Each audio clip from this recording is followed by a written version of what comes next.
All right, today we're tackling one of history's greatest cold cases. We're on the hunt for the very first king to rule a united Egypt, a man who, and I mean this literally, forged a nation and turned a myth into history. So who was he? You know, for thousands of years, if you asked anyone, historian, priest, you name it, you would have gotten one clear, confident answer. And that answer? Menes. He's the legendary founder, the first name on all the official king lists that the ancient Egyptians themselves wrote down. Think of him as the George Washington of the Nile, the guy who started it all. But there is a huge problem, a really big one. When archaeologists finally started digging up the actual physical evidence from that time, we're talking around 3100 BC, the name Menes was gone. Nowhere. It's like trying to find physical proof of King Arthur. So what gives? Who was this ghost king? Well, this created what is basically a 5,000-year-old identity crisis. Was Menes even a real person? Or was he just a legend, a stand-in for a real historical figure? To solve this cold case, we have to find our prime suspect, the person who actually is all over the evidence. And that brings us to our main character, a king whose name is physically stamped on artifacts from the era, a ruler who just radiates power and ambition. His name? Narmer. And his name alone tells you so much. It's written with two hieroglyphs, one for a catfish and one for a chisel. Scholars usually translate this as fierce catfish. Some even go with raging catfish. I mean, come on, that is a powerful, aggressive name for a king who is about to change the entire world. Okay, so if Narmer's name is all over the real deal artifacts, why was this even a mystery, right? Well, it's because for a long, long time, the clues were a total mess. Just a tangled web of evidence with different pieces pointing in completely different directions. And here's the absolute key to the whole puzzle. You have to understand this. Early pharaohs had multiple names. Narmer, for instance, was what we call his Horus name, his sacred personal name. It's the one he used on stuff made during his own lifetime. Menes, on the other hand, was a throne name, the official name for the history books, the one used on king lists written hundreds of years later. So the whole mystery really just boiled down to one thing, connecting the right Horus name to the throne name Menes. All right, clue number one, and this is the big one, the incredible Narmer Palette. Seriously, this thing is Exhibit A for the case for Narmer. Look, on one side, you've got him wearing the tall white crown of the south, what we call Upper Egypt. Then you flip it over and bam, he's wearing the distinct red crown of the north, Lower Egypt. This is maybe the most powerful piece of political propaganda from the ancient world. It's a rock-solid statement, I did this, I rule both lands. Now, if that was the only piece of evidence we had, this would be a really short story, right? Case closed. But as you know, archaeology is rarely that simple.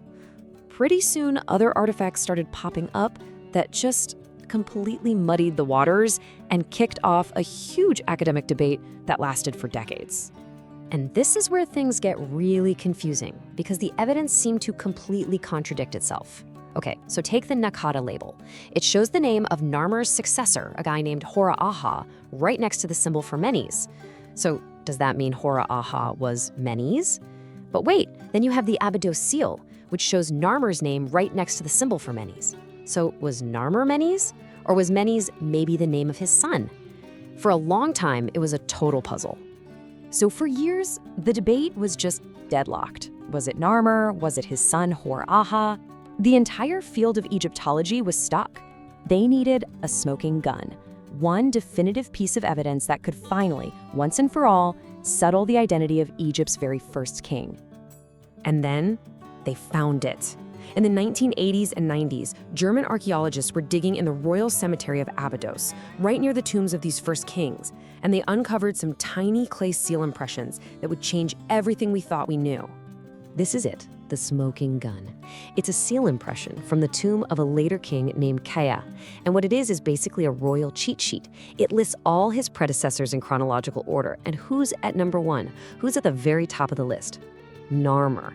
This was the ancient Egyptians themselves telling us, look, from our perspective, history starts with this guy. This discovery pretty much sealed the deal and created the modern scholarly consensus. Narmer was the first king of the first dynasty. Therefore, Narmer was the historical figure that later generations called Menes. Case closed. the fierce catfish was the founder of Egypt. Okay, so we've solved the mystery of who he was, but that's only half the story, right? The bigger and maybe more important question is, why did he matter so much? What did this fierce catfish actually do that made him a legend for 3,000 years? Well, another incredible artifact, the Narmer mace head, gives us a pretty brutal glimpse into the reality of his unification campaign. This thing isn't just some pretty ceremonial object. It's a ledger of conquest. It's a tally sheet of the spoils of war. And the numbers on this mace head they're just staggering. It records 120,000 human captives. Just think about that. This wasn't some small-scale tribal skirmish. This was a war of total conquest, on a scale the world had probably never seen before. But the conquest wasn't just about people, it was an economic takeover. The mace head also lists 400,000 cattle seized. I mean, that's a massive source of wealth, power, and food that would have totally crippled his enemies and fueled his new unified kingdom. And the list just keeps going. Over 1.4 million goats. Look, these aren't just abstract numbers carved on a stone. They paint a vivid picture of a massive, violent conquest that completely reshaped the entire economic and political landscape of the Nile Valley. And his impact wasn't just inside Egypt's borders. Check this out. This chart shows the Egyptian presence in Canaan, that's modern-day Israel and Palestine. You can see his predecessors had a tiny footprint there. But under Narmer, Egyptian influence just explodes. His name has been found at 9 different sites. And then, right after him, it falls off a cliff. His reign was the absolute, undisputed peak of Egyptian power abroad. So let's just put it all together. How did he do it? First, through brutal military conquest, unifying the two lands by force. Second, he consolidated that power politically, most likely by marrying a princess from the conquered north named Neith-Hotep, a classic unite the houses move. Third, he supercharged Egypt's economy by dominating foreign trade routes. And finally, by doing all of this, he established the first dynasty, becoming the man who officially kicked off Egyptian history. So in the end, Narmer wasn't just another king. He was the anchor point.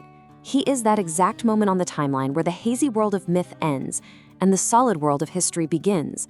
With him, the clock of Egyptian civilization, a clock that would tick for 3,000 years, officially starts. And it really leaves you with a fascinating question, doesn't it? The ancient Egyptians remembered Menes, the legend, but they nearly forgot Narmer, the real man. It just makes you wonder, 5,000 years from now, when people look back at our time, which of our foundational stories will they remember as history, and which ones will have faded into myth?